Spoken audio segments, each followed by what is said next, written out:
3 priests in exile on an island. What could be funnier? Welcome to Watch Mojo UK, and today we'll be counting down the top 10 moments from the TV sitcom Father Ted. Before we begin, if you enjoy this video, be sure to subscribe for more great content. For this list, we'll be looking at the finest moments from Craggy Island's strange and eccentric inhabitants, exploring everything from colourful language to emotional outbursts. Is it, Mrs. Doyle? Anyway, you fecker, you bollocks!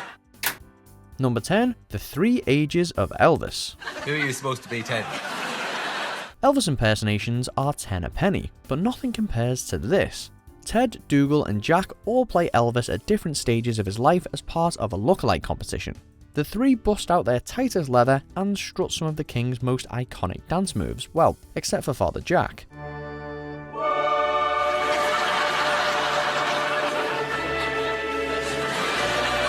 Hat tip to Dougal for nailing the accent.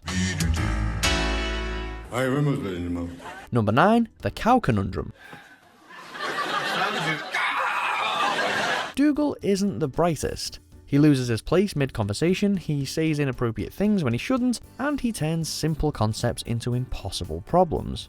Like basic perspective, for example. These are small, but the ones out there are far away. Sat on a caravan on their annual holiday, Ted tries to teach him how sight and distance works. It's only a short sketch, but it's classic Dougal. Small, far away. Forget it. Number 8, Knoll in the caves. For me, for me. Getting lost in a cave is bad enough, but try being stuck there with the most annoying priest in the entire world.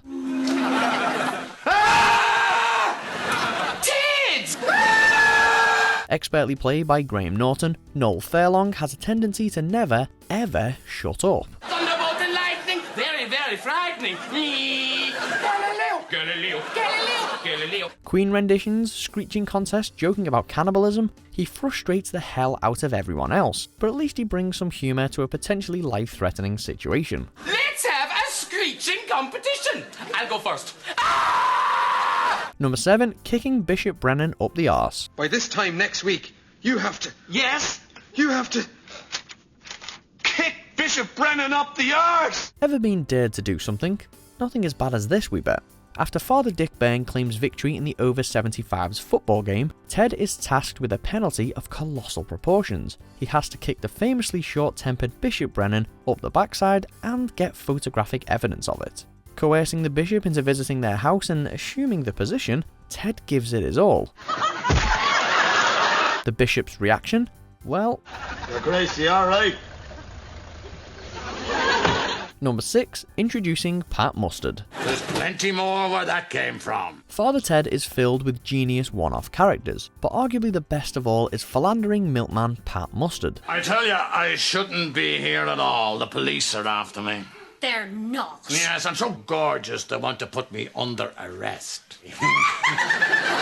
The chain-smoking, hairy-chested delivery man comes accompanied with his own trademark walk and soundtrack. Consistently sleeping with the women of Craggy Island, he's apparently responsible for the sporadic appearances of hairy babies. Teresa! I forgot me fucking trousers! Understandably, Ted's not too pleased with the new Playboy milkman. Pat was wondering if he could put his massive tool in my box. What? How dare you? Yeah, it's too big for the milk float. Number 5, Speed. I wish I could do it. Well, we could certainly trust you, Father. You are, after all, a man of God. A what? Following on nicely at number 5 is a moment from the same episode. After Mustard loses his job and is replaced by Dougal, he takes revenge by rigging his float with a bomb. Drive over 4 miles an hour and the bomb is armed, but dip under 4 miles an hour and it'll go off. Sound familiar?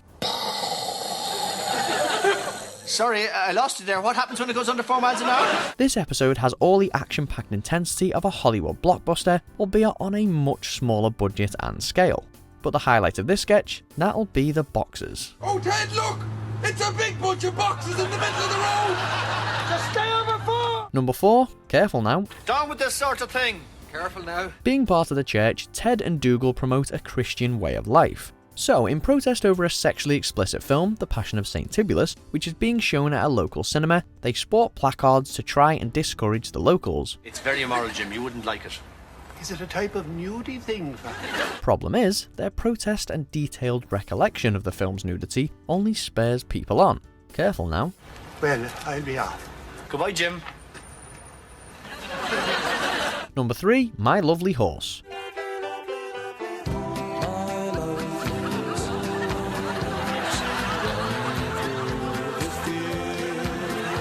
Where would Eurovision be without its naff entries, eh?